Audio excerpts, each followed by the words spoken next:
stepped down from the lunar module ladder and became the first human to touch the moon's surface. The grainy television image traveled back to Earth, watched by hundreds of millions of people. But what nobody knew was that, and Buzz Aldrin were about to discover something that would change humanity forever. The mission was proceeding exactly as planned, and Aldrin moved across the Sea of Tranquility, collecting rocks and soil samples. Their spacesuits protected them from the harsh lunar environment. Back in the command module orbiting above, Michael Collins monitored their progress, ready to bring them home. Was different from the other astronauts. He was quiet, thoughtful, and noticed small details that others missed.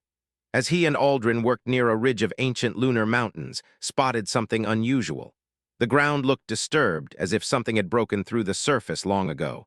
He motioned to Aldrin to follow him. They approached the area carefully. The lunar gravity was 1/6 of Earth's gravity, making their movements feel strange and slow. As they got closer, saw it clearly now. A piece of metal protruded from beneath the lunar dust. It was not a natural rock. It was too smooth, too regular, too intentional. "Houston, we have something here," said into his radio.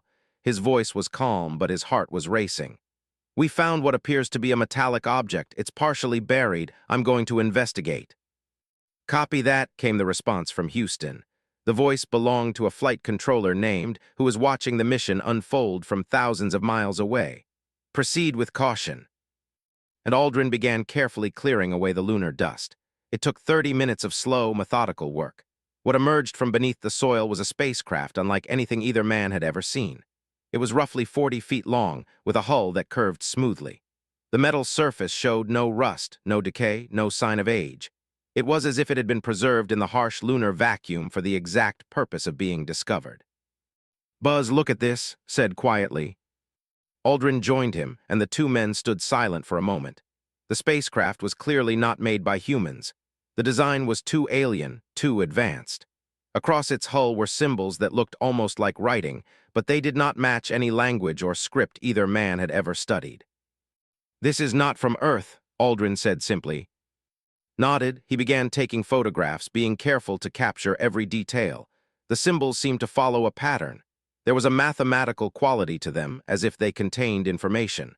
Some of the symbols were repeated, others appeared only once.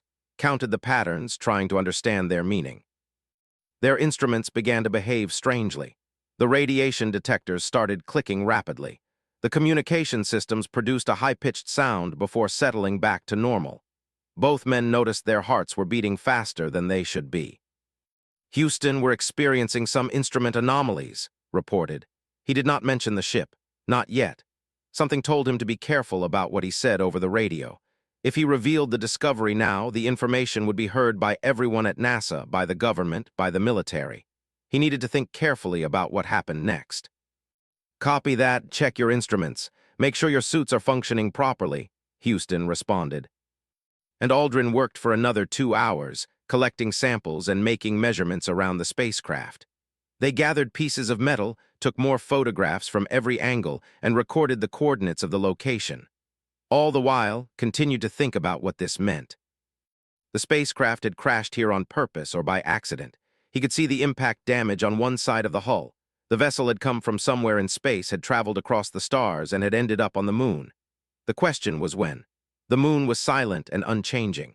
There was no weather to erase marks, no organisms to decay the metal. This ship could have been here for 100 years or 10,000 years. As the sun began to set on the lunar horizon, noticed something else.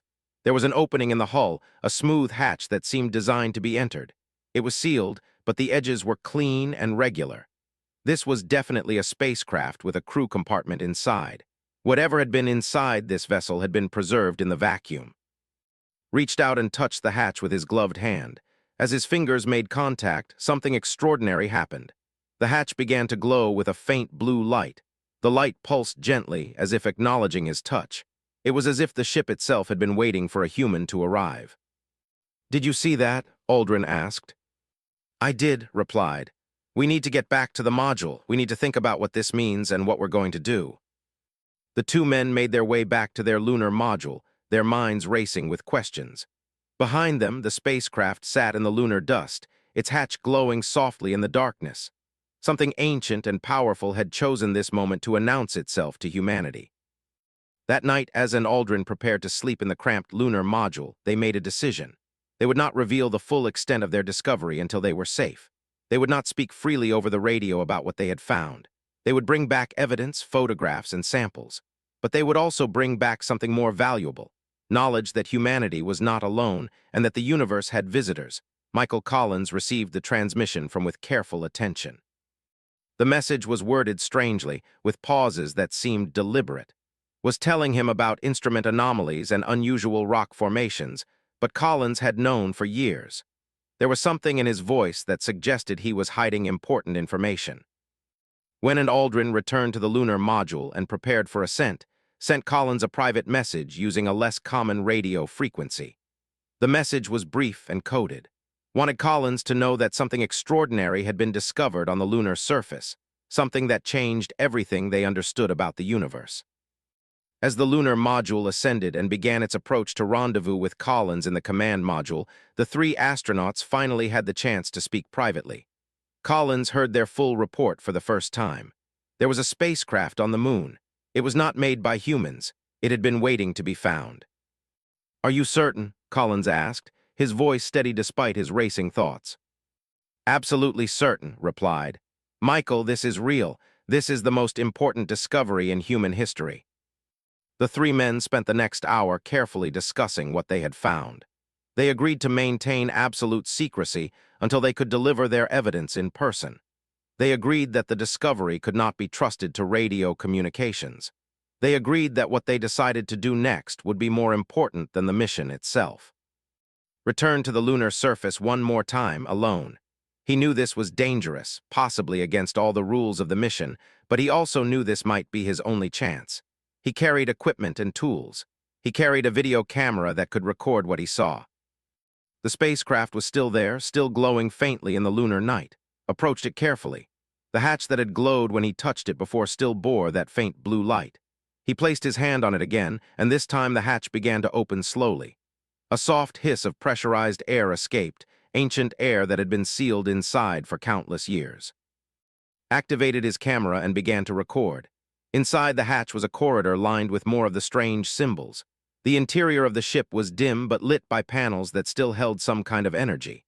The walls were covered with what appeared to be crystal or glass, and inside those panels were images. Pictures of star charts, pictures of distant planets, pictures of ships traveling between worlds. He moved deeper into the vessel. The air inside was somehow breathable, protected by a field of energy that the suit's instruments could not fully measure.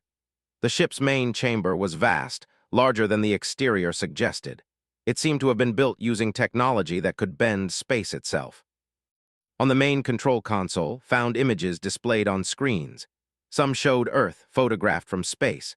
Some showed the moon with coordinates and measurements marked. Some showed star systems did not recognize. And some showed what could only be described as battle footage, recordings of massive ships fighting each other across the void of space. There was a navigation log, a record of the ship's journey. Could not read the symbols perfectly, but the mathematical notations were clear enough. The ship had traveled from a distant star system, had studied Earth across centuries, and had deliberately come to the moon to crash here. The final entry in the log showed a warning symbol, repeated over and over. Found what appeared to be a recording device. He activated it carefully, and a voice filled the chamber, not in any human language, but in a series of tones and pulses that somehow his mind could understand. The voice described a war between two great civilizations. It described how younger species were being targeted and destroyed. It described how this ship had been sent to document civilizations that showed promise, that showed the qualities needed to survive in a universe filled with danger. The voice then spoke of Earth. It praised humanity's capacity for growth, for creativity, for moral courage. It warned that humanity was being watched, that dangerous forces existed in the galaxy, and that when humanity reached for the stars, they would need to understand what they were facing. The recording ended with a single message repeated in a way that somehow understood. "Help us, help yourselves, choose wisely." Recorded everything. He collected samples of the strange materials that lined the walls. He took the navigation log and the star charts. He knew that removing these items might cause the ship to fail, but he also knew that this knowledge belonged to humanity, not to any government or military power. He returned to the lunar module with his discoveries. Aldrin helped him secure the items. By now, their time on the lunar surface was ending. They had collected evidence. They had made contact with something ancient and powerful. They had made their choice about what to do next. Michael Collins waited in orbit, watching the lunar module approach. When and Aldrin docked with the command module, Collins helped them aboard. The three men looked at each other. They held in their hands and in their memories the evidence of extraterrestrial life, of ancient visitors to Earth, of a warning about dangers that humanity had not yet faced. "We have to tell them," said finally. "All of them, not just NASA, not just the government. Humanity has to know the truth." Aldrin and Collins nodded in agreement. They began the journey back to Earth, carrying with them the artifacts and the knowledge that would reshape human civilization. The three men knew that what they had found would change everything. The universe was not empty. Humanity was not alone, and the stakes for human survival were far higher than anyone on Earth had ever imagined. During the long journey home, the astronauts carefully documented their findings. They prepared their report. They planned how they would present the evidence. They knew that some people would not believe them. They knew that governments would want to keep the discovery secret. But they also knew that the truth was more important than secrecy, and that humanity deserved to know the reality of its place in the cosmos. The recovery ship pulled the command module from the Pacific Ocean. Aldrin and Collins emerged into the hot Hawaii sunlight, their mission officially complete. The world celebrated. Crowds gathered. Presidents waited to congratulate them. Parades were planned, but the three astronauts had something else on their minds entirely. They were quarantined for observation, a standard safety procedure after any space mission. The isolation gave them the chance they needed. In a secure room at the quarantine facility, away from cameras and media, the three men examined the artifacts they had brought back. The navigation log from the alien spacecraft was fascinating. Using the mathematical notations and the star charts that accompanied it, began to piece together the story of an ancient civilization. This civilization had been traveling between star systems for millions of years. They had created maps of the galaxy, had visited countless worlds, and had established what appeared to be outposts and research stations throughout known space. But something terrible had happened. About 10,000 years ago, according to the ship's records, a second civilization had emerged. This civilization was older, more advanced, and far more aggressive. A conflict had erupted between the peaceful explorers and this newer power. The war had been devastating. Entire star systems had been destroyed. Billions of lives had been lost. The peaceful civilization had realized they could not win through military power alone. Their strength lay in their knowledge and their moral understanding. So they had created a program of observation and protection. They had visited younger species, watched their development, and recorded data about their potential. When a species showed the right qualities, when they demonstrated creativity, compassion, and the capacity for growth, they were marked for protection. Earth had been marked. Humanity had been documented.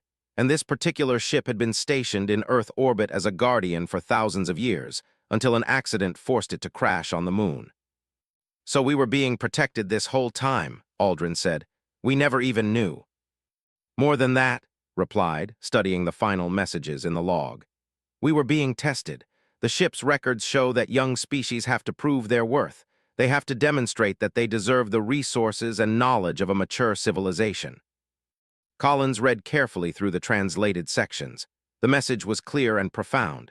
The builders of the ship had written that younger species often thought they wanted to be helped, that they wanted advanced technology and knowledge given to them freely. But the message warned against this. Forced advancement could destroy a young civilization. They had to grow at their own pace, solve their own problems, and develop their own wisdom. However, the message also contained a warning. The aggressive civilization that had destroyed so much was still out there. It still hunted through the galaxy. It still sought to dominate or destroy any species it encountered. When younger species reached the stars, when they began to travel between worlds, they would eventually meet this threat, and they would have to be ready. "The question is," Collins said slowly, "what do we do with this information? If we reveal it, the whole world will know.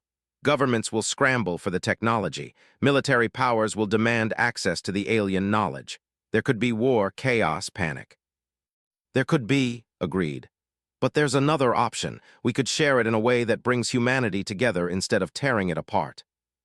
Aldrin looked up from the star charts. "If we reveal this discovery, we have to reveal it to all of humanity at once. Not to governments first, not to the military. To everyone. Every person on Earth deserves to know the truth about our place in the universe. The three men discussed this through the night. They considered the consequences. They thought about their families, their careers, their nation. They knew that their decision would have enormous repercussions. But they also knew something else. This knowledge was too important to keep secret. Keeping it hidden would be a betrayal of humanity's right to truth. Thought about the message in the alien log, the one that had spoken of choice. Choose wisely, it had said.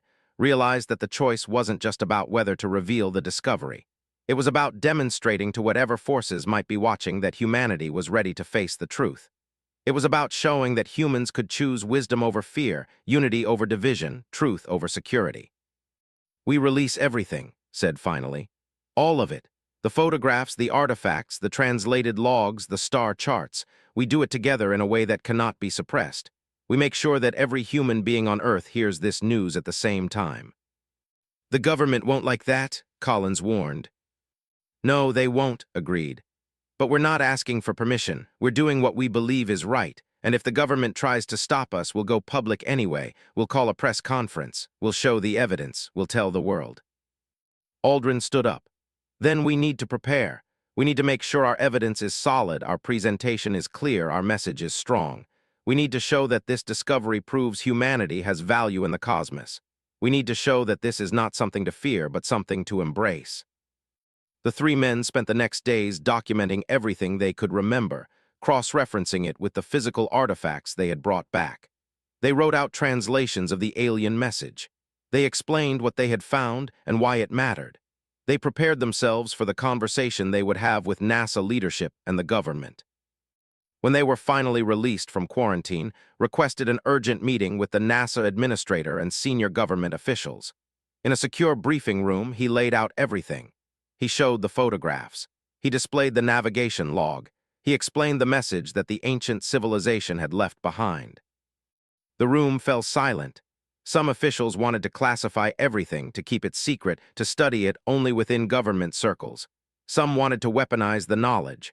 Some wanted to use it to achieve political advantage over other nations. But stood firm. He explained that this discovery proved something crucial. Humanity was not alone, and its survival depended on unity, not division. He argued that revealing the truth was humanity's greatest strength. He said that the ancient message itself had emphasized this. Young civilizations had to make their own choices, had to find their own wisdom, had to prove their moral worth to the universe.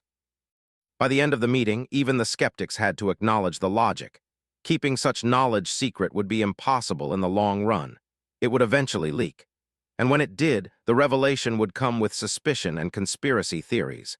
It was better to control the narrative, to present the evidence clearly, and to help humanity understand what it meant. The decision was made. The discovery would be announced to the world. Humanity would learn that it had been visited by an ancient civilization. Humanity would learn that it was being watched.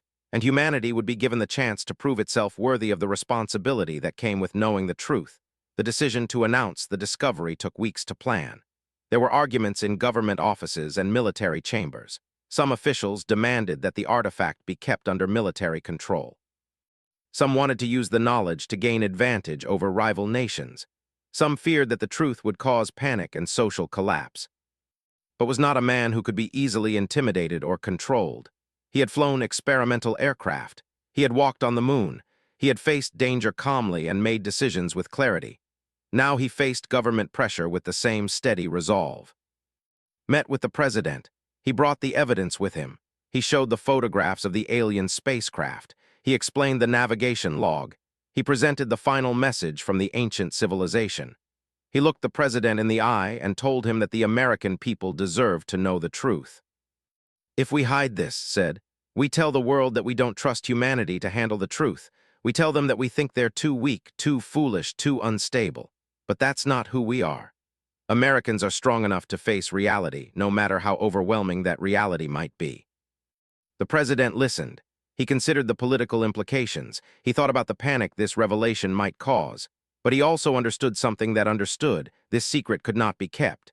The evidence was too solid, too impossible to deny. Eventually, it would come out. Better to control the message now than to face the consequences of revelation later. Slowly, a plan formed. The discovery would be announced jointly by the United States, the Soviet Union, and the United Nations.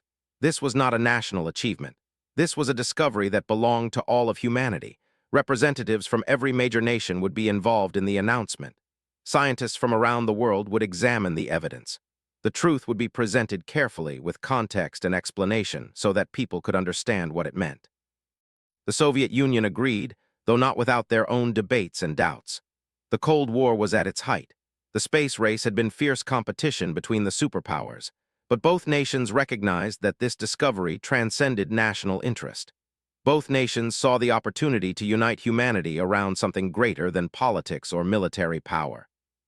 United Nations officials met with Aldrin and Collins. They planned a global broadcast that would be seen simultaneously across the world. Every major television network would carry it. Every radio station would broadcast it.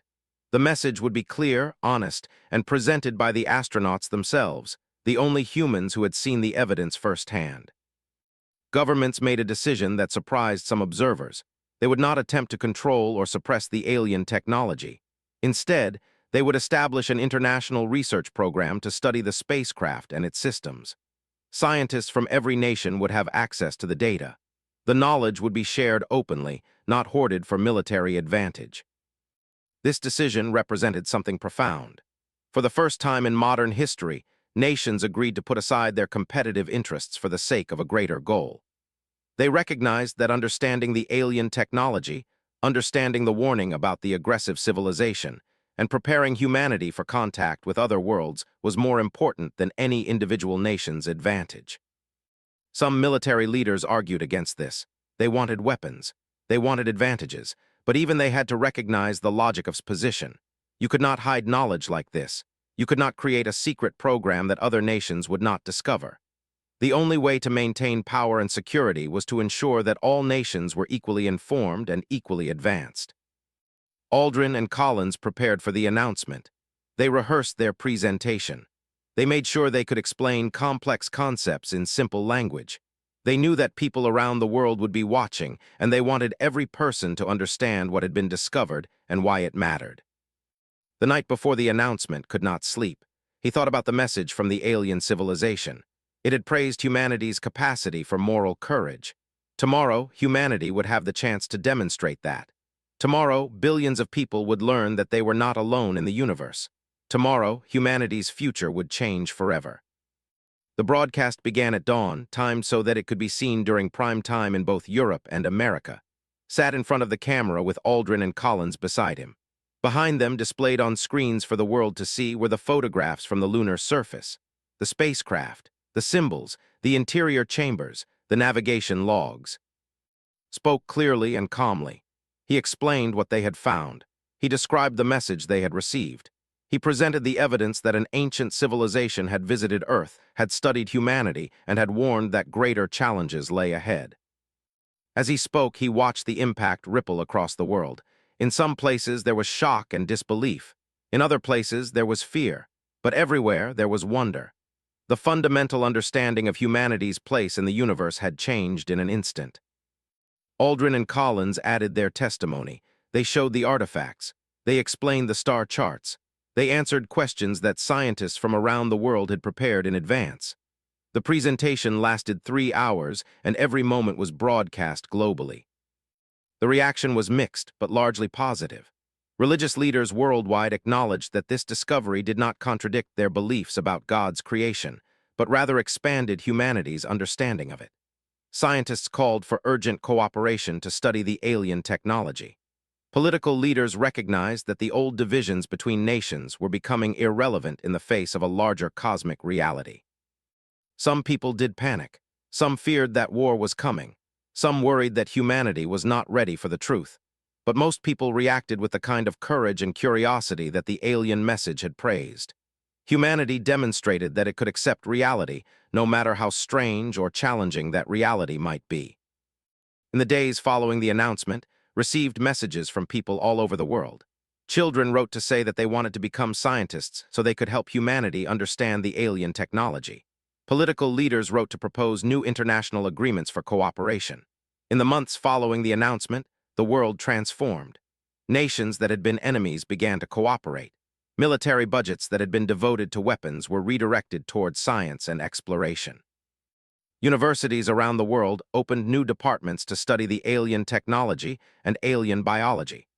The spacecraft on the moon became the most closely guarded scientific facility in human history, yet open to researchers from every nation. The International Space Organization was established to coordinate humanity's response to the discovery. Every nation had equal representation, from the largest powers to the smallest countries.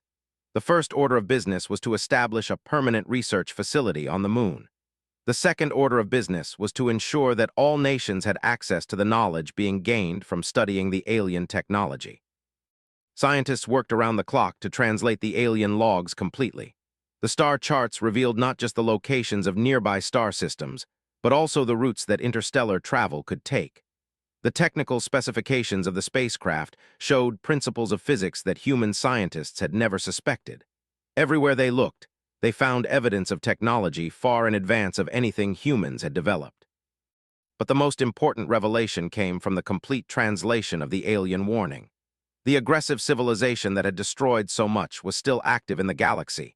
It was called, in the nearest human translation, the Dominion. The Dominion conquered or destroyed any civilization they encountered. They had been expanding their territory for millions of years. And according to the ancient logs, if humanity continued to develop at its current pace, contact with the Dominion would be inevitable within a few centuries. This knowledge gave humanity a timeline. They had generations not to prepare. They had to advance their technology, their weapons systems, their knowledge. But they also had to advance something else, their unity and their moral strength. Understood this better than anyone. He had been chosen by the scientists and politicians to serve as the public face of humanity's response to the discovery. He traveled around the world, speaking to universities and government bodies. He talked about what the discovery meant. He explained that humanity's greatest strength was not technological but moral. "We face a choice," told audiences everywhere. "We can use what we have learned to build weapons and try to dominate the galaxy. We can divide ourselves into factions and compete for the alien technology. Or we can use what we have learned to become better. We can prove to the universe that humanity is worth protecting, not because we have the most advanced weapons, but because we have compassion, creativity, and moral courage." Young people responded to this message with enthusiasm. Universities filled with students who wanted to study space exploration, physics, and interstellar travel. But they also filled with students who wanted to study philosophy, ethics, and the kind of wisdom that the ancient civilization's message had emphasized. Humanity was not just preparing for war. Humanity was preparing to grow. The alien spacecraft itself became a symbol of human unity. Researchers from dozens of nations worked together to understand its systems. Japanese engineers worked alongside American scientists. Russian physicists collaborated with Chinese researchers. Scientists who had never before spoken to each other because of political barriers were now sharing ideas and discoveries.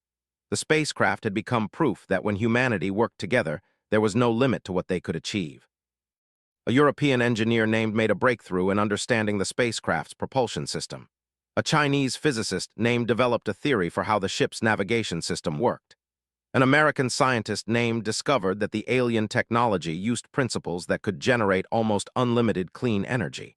With each discovery, humanity's capabilities expanded. But more importantly, humanity's sense of unity expanded as well. Some nations were slower to embrace cooperation than others. Some military leaders still wanted to weaponize the technology. Some politicians still wanted national advantage. But the momentum of global cooperation was strong enough to overcome these objections. When one nation tried to hoard information, the global community responded with criticism and isolation. When nations shared their discoveries openly, they were celebrated as heroes. Watched this transformation with satisfaction. He knew what the ancient civilization had been testing for. They had been testing whether humanity could choose unity over division, whether humans could choose cooperation over competition, whether humans could choose to become better instead of just becoming more powerful. In the years following the discovery, humanity proved worthy of that test. Wars declined. Investment in education increased. Resources that had been devoted to weapons were devoted to exploration and research. For the first time in modern history, the gap between rich and poor nations began to shrink, because all nations recognized that they had something to learn from each other. An international university was established on the moon itself, built next to the ancient spacecraft. Students from every nation trained there. They learned engineering and physics from humanity's best minds. They learned about alien civilizations and cosmic history. But they also learned about cooperation, ethics, and the kind of wisdom that would be needed to face whatever lay ahead in the galaxy. Was invited to teach there, and he spent the last years of his life guiding young people toward the future. He would stand on the lunar surface, looking up at the stars, and reflect on how far humanity had come in such a short time. One evening, as he stood with a group of students, he pointed to a particular star. "Out there," he said, "there are civilizations we have not yet met. Some of them may be hostile, some of them may be friendly. But I believe that if we continue to do what we have done since the discovery, if we continue to choose unity and wisdom, then humanity has a future among the stars. We have proved that we are worthy. We have proved that we have something valuable to offer." Collins wrote extensively about the discovery and its meaning. He published books that explained the science and the philosophy. He became a respected voice for how humanity should approach its role in the galaxy. He argued that the most important technology was not weapons but wisdom. The most important asset was not military power but moral clarity. Aldrin worked to advance space exploration itself. He developed the techniques and equipment that would eventually allow humans to travel to other star systems. He designed spacecraft based on principles learned from the alien vessel. He became the engineer of humanity's future, always keeping in mind that technology was only a tool. What mattered most was how humanity would use that tool. The ancient message had said, "Choose wisely." Humanity had chosen. It had chosen unity over division, wisdom over power, growth over domination. It had chosen to become the kind of species that the ancient civilization might want to call an ally. Decades after the discovery, on an evening when the sun was setting over the lunar research facility, stood with a young astronaut named Sarah, who was about to become the first human to travel beyond Earth's solar system. He handed her a small device, a transmitter that carried a message from humanity to any other civilization that might be listening in the darkness of space. The message was simple. "We are here," it said. "We come with peaceful intentions. We come with creativity and compassion. We come with the hope of joining the wider community of civilizations. And we come with the understanding that our strength lies not in our weapons, but in our capacity to choose what is right, even when it is difficult." Sarah took the device and looked into her eyes. "Go forth," he said. "Show the universe what humanity is. Show them that we are worthy. Show them that we chose wisely." As she prepared to depart, returned to the window and looked out at the stars. The discovery of the ancient spacecraft had changed everything. It had united humanity, had inspired a generation, and had given human existence a new purpose. The age of human isolation had ended. The age of human growth and responsibility had begun. And humanity, faced with the greatest challenge and the greatest opportunity in its history, had risen to meet both. Figures wrote about the spiritual implications of knowing that humans were not the only conscious beings in creation. The discovery united humanity in a way that previous events had not. The old rivalries and conflicts seemed smaller now, less important. There was something larger at stake. Humanity had to prepare for contact with other civilizations. Humanity had to understand the warning that had been left for them on the moon. Humanity had to prove that it was worthy of the knowledge it had been given. Knew that the real work was just beginning. The discovery was the first step. Understanding what it meant and how to respond would take generations. But he also knew that humanity had passed the most important test. They had chosen truth over comfort. They had chosen transparency over secrecy. They had chosen to face reality together, united as one species with one destiny in the cosmos. The Earth grew larger as they approached. Behind them, the moon receded into the distance, keeping its ancient secret no longer. The age of human isolation was ending. The age of human responsibility in the galaxy was beginning. Above them, Michael Collins continued to orbit the moon, unaware of the discovery his had made on the surface below. Tomorrow, they would return to the command module. They would begin the journey back to Earth, and they would carry with them the secret that would change everything.